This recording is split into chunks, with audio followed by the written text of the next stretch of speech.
The Philippines has made a bold and unprecedented move to assert its maritime rights, releasing a new national maritime map on October 29, 2025. This act is not just a routine update, it's a powerful statement of sovereignty and intent, signaling to the world that the Philippines is ready to defend its territorial claims. This map is more than a geographic update, it's a direct challenge to China's sweeping claims in the South China Sea, a region long fraught with tension and competing interests.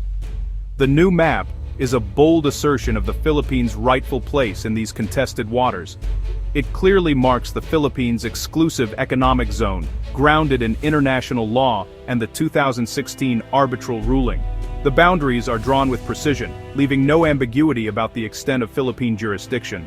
By publishing this map, Manila transforms legal victory into a visual statement for its citizens and the world.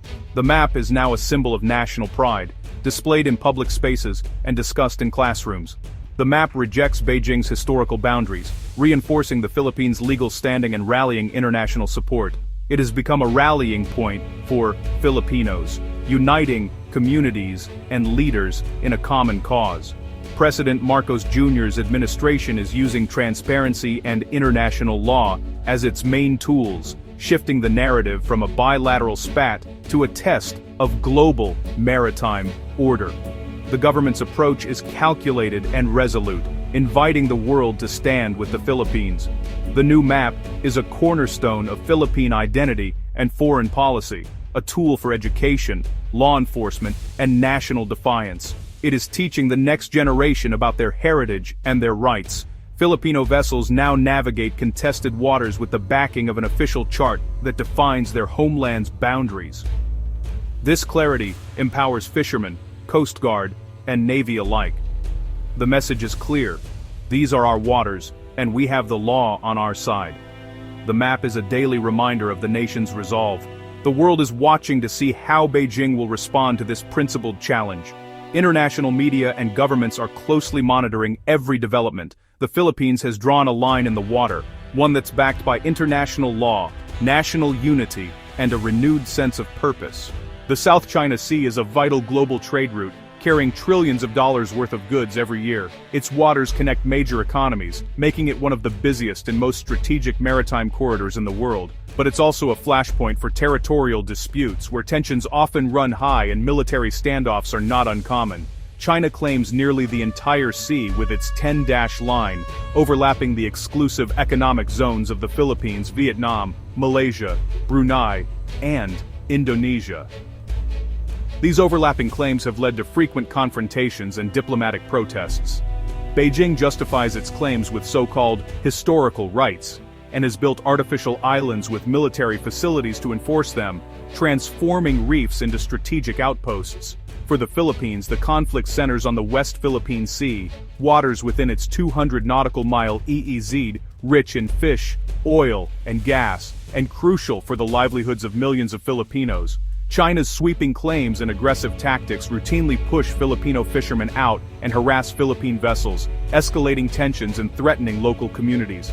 The dispute is a clash between the Philippines' rules-based approach under UNCLOS, the United Nations Convention on the Law of the Sea, and China's historical narrative, which many countries reject. At stake is not just territory, but the principle of whether international law or raw power governs the world's oceans, setting a precedent for future maritime disputes everywhere. The South China Sea dispute is about the future of global order, regional stability, and the rights of smaller nations to stand up to larger powers. The Philippines stands as a champion for the rule of law in these contested waters, determined to defend its sovereignty and secure a peaceful, stable future for the region. The past year has seen dangerous escalation in the West Philippine Sea. In September 2025, a Philippine vessel on a humanitarian mission was attacked by the Chinese Coast Guard with water cannons, injuring crew and damaging the ship.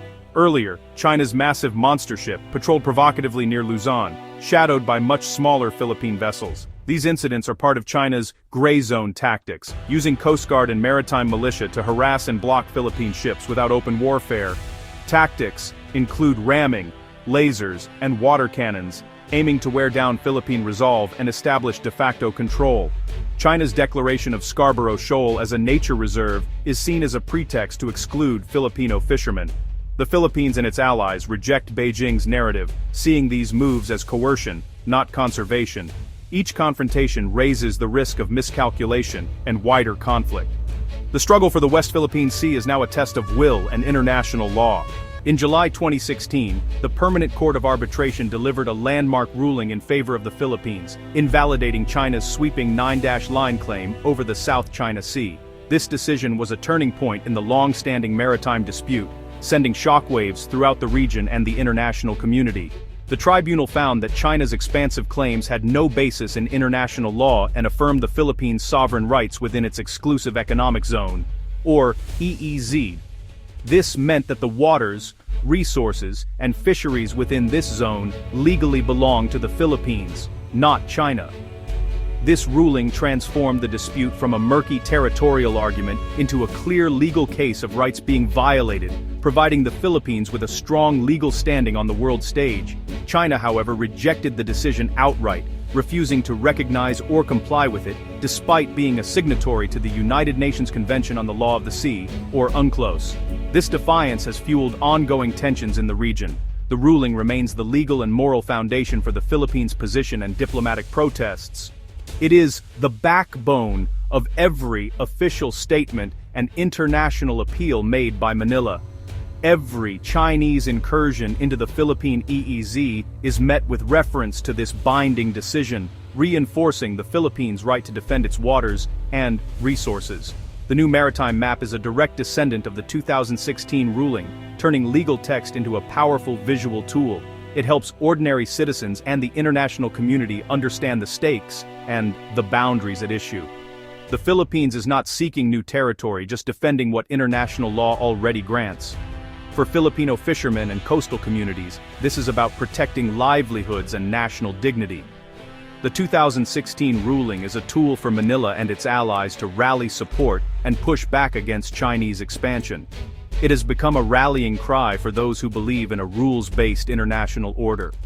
The map is the Philippines' way of charting its legal victory for the world to see, a symbol of hope, resilience, and the enduring power of international law. The Philippines is not alone in facing China's challenge. Under President Marcos Jr., Manila has strengthened alliances with the US and Japan, making them pillars of its strategy. The US has reaffirmed its defense treaty with the Philippines, warning that attacks in the South China Sea will trigger a response. Joint military exercises, intelligence sharing, and coordinated patrols have increased, sending a clear message to Beijing.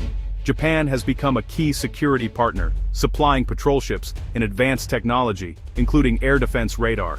Japanese naval visits and support for shipyard upgrades further deepen cooperation. These alliances provide not just hardware, but crucial diplomatic and moral support. The Philippines' struggle is now part of a broader effort to maintain a free and open Indo-Pacific. International backing strengthens Manila's resolve in the face of Chinese pressure.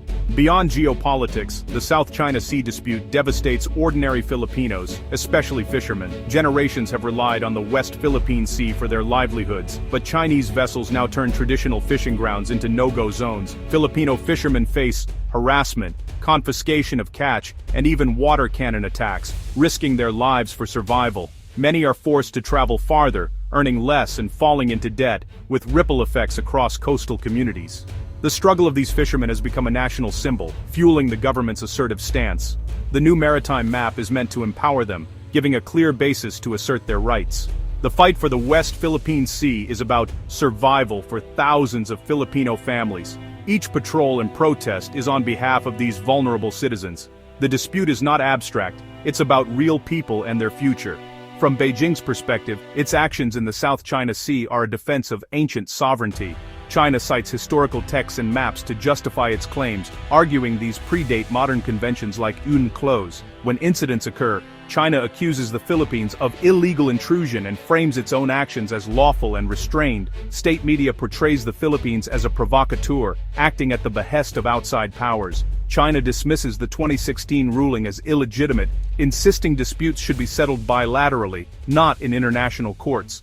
Island building and military deployments are presented as defensive, not expansionist. The core disagreement is over history versus international law. The Philippines resists by internationalizing the issue and building alliances to counter China's power.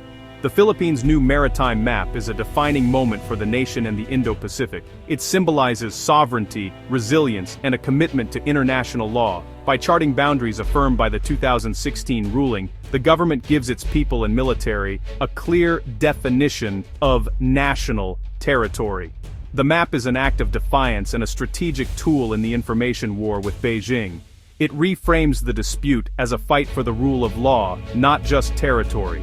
The map helps rally domestic and international support, pressuring others to take a stand. It transforms legal victory into concrete policy.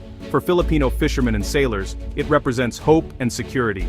The map is a foundation for credible defense and a promise to future generations. In the contest for the South China Sea, the Philippines is betting on law and the community of nations.